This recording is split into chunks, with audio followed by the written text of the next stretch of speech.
نماز میں قابل ستر حصہ، عورت پر واجب ہے کہ نماز میں اپنے پورے جسم کو ڈھانپے. وہ نماز میں اپنے بالوں، اپنے تمام جسم، اپنے بازو اور اپنے پاؤں ڈھانپے، جبکہ اپنے چہرے کو نماز میں کھلا رکھے. ہاں اگر کوئی اجنبی موجود ہے جو اس کا محرم نہیں تو چہرہ بھی ڈھانپے گی. یعنی جیسے بازار وغیرہ میں یا کسی ایسی جگہ جہاں مرد حضرات ہیں، جیسے حرم میں بعض اوقات ایسا ہوتا ہے کہ ساتھ ہی آدمی لوگ کھڑے ہیں، اور اگر آپ چہرہ ڈھانپنے والوں میں سے تو آپ کو چہرہ ڈھانپنا ہوگا. پاؤں چھپانا، ابھی جو پاؤں چھپانے والا مسئلہ ہے نا، یہ بھی بہت لوگوں کے اندر ایک کنفیوژن اور وہ ہے. ابن عمر رضی اللہ عنہما کہتے ہیں کہ رسول اللہ صلی اللہ علیہ وسلم نے فرمایا، جو شخص تکبر سے اپنا کپڑا گھسیٹے گا اللہ قیامت کے دن اس کی طرف نہیں دیکھے گا. ام سلمہ نے کہا، عورتیں اپنے دامنوں کو کیا کریں، ان کے تو کپڑے لٹک رہے ہوتے ہیں. یعنی گھسیٹے گا سے مراد کیا ہے؟ کپڑا جو زمین سے بھی نیچے جا رہا ہو. آپ نے فرمایا ایک بالش لٹکا لیں، یعنی تو اس کو تھوڑا کم کر لیں. انہوں نے کہا تب تو ان کے قدم کھل جائیں گے، پاؤں ہی ننگے ہو جائیں گے. آپ نے فرمایا تو ایک بازو لٹکا لیں، یعنی پھر تھوڑا سا اور بڑھا لیں تاکہ پاؤں ڈھک جائیں، اور اس سے زیادہ نہ لٹکائیں. یعنی اتنا نہیں کہ وہ پیچھے ٹریل آ رہی ہے اور پوری نمائش کی جا رہی ہے، وہ بھی ایک دکھاوا اور اسراف ہی ہے. عام طور پر جو ایک رواج چل پڑا نا دلہن کو اتنا لمبا پیچھے سے کپڑا ایکسٹرا لٹکانے کا، تو یہ بھی ناپسندیدہ ہے. اب آپ دیکھیے کہ یہ جو ہے نا نماز میں پاؤں ڈھانپنے والی بات، اس میں ٹخنوں کو ڈھانپنا لازم ہے. ٹخنے ننگے ہوں کہ ٹخنوں سے مراد اینکل ہے، کچھ اور نہ سمجھے، گھٹنے نہ سمجھے، کیونکہ بعض اوقات ہم ان دو میں کنفیوژن کرتے. اینکلز کو کورڈ ہونا ہر صورت میں ضروری ہے. مشکل یہ ہے کہ ہماری تو شلواریں بھی اونچی چڑھ جاتی تھی نماز پڑھتے ہوئے، اور اب تو جو پجامے آ گئے ہیں اس کی وجہ سے ٹخنے ڈھانپنا ناممکن ہو گیا، وہ چڑھ جاتے ہیں. تھوڑی سی بھی بلکی ہو عورت، اور پھر آپ دیکھیے کہ عورتوں کے ساتھ پریگنینسی بھی ہے، بچے کو دودھ پلانا بھی ہے، موٹاپا بھی ہے. مردوں کی نسبت عورتیں زیادہ اس طرف مائل ہوتی ہیں، اور اس میں نماز تو کہیں بھی آ جاتی. کبھی انسان اپنے گھر ہے، کبھی کلینک پہ ہے، کبھی کہیں باہر ہے. تو ایسا کپڑا پہننے سے پرہیز کیجیے کہ جس میں نماز نہ ہوتی ہو، ٹھیک ہے نا، جو سطر نہ ڈھانپتا ہو. تو نماز میں آپ کے ٹخنے لازم ڈھکے ہونے چاہیے. ہاں اگر جیسے آپ نے لمبا پہنا، کھڑے ہیں جلباب پہن کے، جلباب پاؤں تک ہے، پاؤں بھی ڈھکے ہوئے ہیں، لیکن جب آپ رکوع میں جاتے ہیں تھوڑا بہت اگر ہیل پیچھے سے ہلکی سی نظر آ گئی تو خیر، لیکن اگر ٹخنے ننگے ہو گئے تو نماز باطل ہو گئی. ہاں اگر آگے پنجوں سے تھوڑا بہت کپڑا آگے پیچھے ہو جاتا ہے تو خیر ہے، کوئی ایسی بات نہیں ہے. کیونکہ اگر آپ جرابیں بھی پہنتے ہیں تو بھی تو شیپ نظر آ رہی ہے نا، تو ساتر تو نہیں ہے. اور ایک اور روایت میں آتا ہے کہ جیسے نبی صلی اللہ علیہ وسلم نے فرمایا کہ اس زمانے میں ہر شخص کے پاس دو کپڑے نہیں تھے. خواتین کے پاس بھی بعض اوقات ایک ہی لمبی شرٹ جیسے جو بس ہوتا ہے نا وہی ہوتی تھی، اسی میں نماز پڑھتی تھی. تو اگر اس میں پڑھتے ہوئے پاؤں کا اگلا یا پچھلا حصہ تھوڑا سا جیسے سجدے میں گئے تو پیچھے سے تلیاں جو ہیں تھوڑی سی دکھنے لگتی ہیں، پنجے تلیاں، کوئی حرج نہیں، لیکن ٹخنے ننگے نہیں ہونے چاہیے.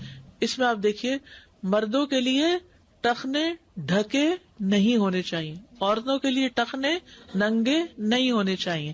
بس یہ اصول یاد رکھے. مرد اور عورت کی نماز کا جو فرق ہے نا، وہ سجدوں کا فرق بتاتے رہتے ہیں، سجدہ ایسا کریں ایسا نہ کریں، عورت یوں کرے مرد ایسے کرے، لیکن اصل فرق جو ہے وہ لباس میں ہے. ٹھیک ہے. باریک لباس میں نماز پڑھنے کا حکم. رسول اللہ صلی اللہ علیہ وسلم نے فرمایا، میری امت کے آخری زمانے میں لوگ کجاووں کی طرح کی زینوں پر سوار ہوں گے. یعنی کجاوے کیا ہے؟ جو سیٹ رکھی جاتی ہے اوپر، کس پہ؟ اونٹ پہ. تو اب یہ جو کارز وغیرہ ہیں یہ بھی سیٹس ہی ہیں نا. وہ مساجد کے دروازوں پہ اتریں گے، یعنی پیدل جانے کا رواج ختم ہو جائے گا مسجد میں. ان کی عورتیں لباس پہننے کے باوجود ننگی ہوں گی. یہ آئندہ آنے والے زمانوں کی پیشن گوئی کی گئی ہے. ان کے سر دبلے پتلے بختی اونٹ کی کوہانوں کی طرح ہوں گے. ان کے سر دبلے پتلے اونٹ جن کی کوہان اونچی اٹھی ہوئی ہے، وہ خوب نمایاں نظر آ رہی ہے، اس کی طرح ہوں گے. ایسی عورتیں ملعون ہیں، ان پہ لعنت کرنا. اگر تمہارے بعد کوئی اور امت ہوتی تو تمہاری عورتیں اس کی خدمت کرتی، یعنی ان کی غلام بنتی، جیسا کہ تم سے پہلے والی امتوں کی عورتوں نے تمہاری خدمت کی. تو اس لیے یاد رکھیے کہ سر کی کوہان اٹھی ہوئی ہو، جیسے جوڑا اوپر بنا ہو، تو بھی نماز نہیں ہوتی. ٹھیک ہے، اسی حدیث سے یہ بات ثابت ہوتی. اور اسی طرح اگر باریک کپڑا ہے تو بھی. ابن قدامہ کہتے ہیں کہ ایسے کپڑے کے ساتھ ڈھانپنا واجب ہے جو کہ جسم کی رنگت چھپانے والا ہو. یعنی جب آپ پہنے تو اس میں آپ کی سکن کا کلر نظر نہ آئے. اگر سکن نظر آ رہی ہے تو اس کو ڈبل کر لیں. ٹھیک ہے. ساتر لباس کون سا؟ جس سے سطر چھپے، یعنی سکن کا کلر نظر نہ آئے کپڑے کے اندر سے، سی تھرو نہ ہو جس کو کہتے ہیں. ٹھیک ہے. اگر کپڑا باریک ہو اور اس کے پیچھے سے جسم کی رنگت واضح ہوتی ہو اور اس سے یہ معلوم کیا جا سکتا ہو کہ جسم کی رنگت سفید ہے یا کالی، تو ایسے کپڑے میں نماز جائز نہیں، کیونکہ اس سے سطر پوشی نہیں ہوتی. ابن اسامہ بن زید سے مروی ہے کہ ان کے والد اسامہ نے بتایا کہ ایک مرتبہ رسول اللہ صلی اللہ علیہ وسلم نے مجھے ایک موٹی قبطی چادر پہنائی، تھک، جو اس ہدیے میں سے تھی جو دحیہ کلبی نے آپ کی خدمت میں پیش کیا تھا. میں نے وہ اپنی بیوی کو پہنا دی. رسول اللہ صلی اللہ علیہ وسلم نے مجھ سے پوچھا، کیا بات ہے، تم نے وہ چادر نہیں پہنی؟ میں نے عرض کیا، یا رسول اللہ، میں نے وہ اپنی بیوی کو پہنا دی ہے. رسول اللہ صلی اللہ علیہ وسلم نے فرمایا، اسے کہنا کہ اس کے نیچے شمیز لگائے، تحتہا غلالتن، یا آپ دیکھنے عربی کے لفظ فلتجعل تحتہا غلالتن، کیونکہ مجھے اندیشہ ہے کہ اس سے اس کے اعضائے جسم نمایاں ہوں گے. تو اس سے بالکل واضح ہو جاتا ہے کہ سی تھرو لباس میں نماز نہیں ہوتی جس سے اسکن کا کلر جھلک رہا ہو. ہمارے ہاں جیسے گرمیوں میں لون کے کپڑے پہنتے ہیں اور لونی کی شلواریں پہنتے ہیں، اور عموماً رواج کیا ہے کہ قمیص تو پرنٹڈ ہوتی ہے اور شلوار پلین ہوتی ہے. لائٹ کلر کی ہو، پلین ہو، تو پھر اسکن دکھنے لگتی ہے، تو وہ نہیں ہونی چاہیے. حالانکہ موٹی قبطی چادر تھی، یہ جو چادر پہننے کو دی تھی وہ کیا تھی؟ موٹی چادر تھی. لیکن پھر بھی آپ نے کہا کہ اس کے نیچے ایسی چیز لگائے کہ جس سے پھر وہ نماز پڑھتے ہوئے جیسے ننگی نہ ہو. ان کے علاقے کو کہا جاتا ہے قبطی، جو ہے ایجپشنز ہیں. ٹھیک ہے، وہ وہاں کی کاٹن مشہور ہے. تو ایسا کاٹن کا کپڑا کہ جس میں سے اسکن نظر آ رہی ہے وہ نہیں ہونا چاہیے. جیسے فار ایگزامپل کچھ لٹھا جو ہوتا ہے نا، یا ایسا کیمرک ہوتی ہے یا اس طرح کے، تو اگر وائٹ ہوتا ہے نا تو اس میں سے پھر جھلکتا ہے. اگر اسی مٹیریل کا نیلا پیلا ہے تو نظر نہیں آتا کچھ بھی، یعنی اگر ڈارک کلر ہے تو. اسی طرح عورت کے لیے تنگ لباس جو اس کی سطر کی چیزوں کو الگ الگ کر کے واضح کرے، یعنی اتنا ٹائٹ ہو کہ ہر عضو الگ نظر آئے، پہننا جائز نہیں.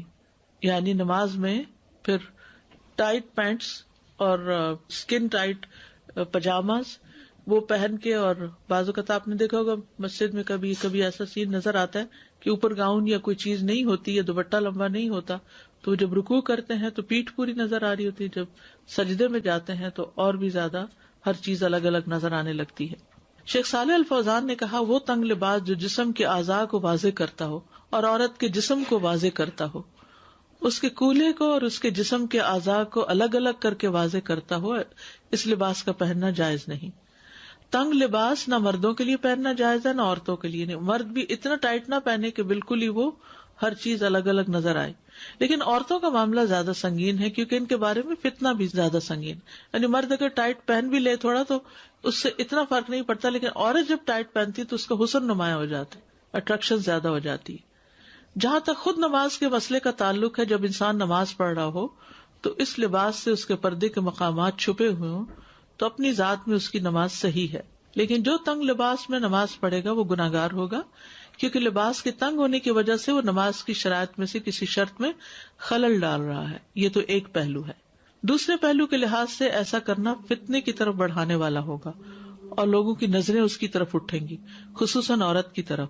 تو عورت کے لیے ضروری ہے کہ وہ اپنے جسم کو ایسے کپڑے کے ساتھ چھپائے جو لمبا، مکمل اور وسیع ہو اور اسے ڈھانپتا ہو، اور اس کے جسم کے اعضاء میں سے کسی عضو کو ظاہر نہ کرتا ہو، نہ نگاہوں کو اپنی طرف متوجہ کرتا ہو، نہ باریک ہو، نہ ہی ایسا کپڑا ہو جس کے آر پار کچھ نظر آتا ہو. وہ کپڑا ایسا ہونا چاہیے جو عورت کو مکمل طور پر ڈھانپنے والا ہو. ٹھیک ہے، تو اگر یہ کپڑا ڈھانپ نہیں رہا جسم کو تو نماز نہیں ہوگی. یہ شرائط میں سے ہے.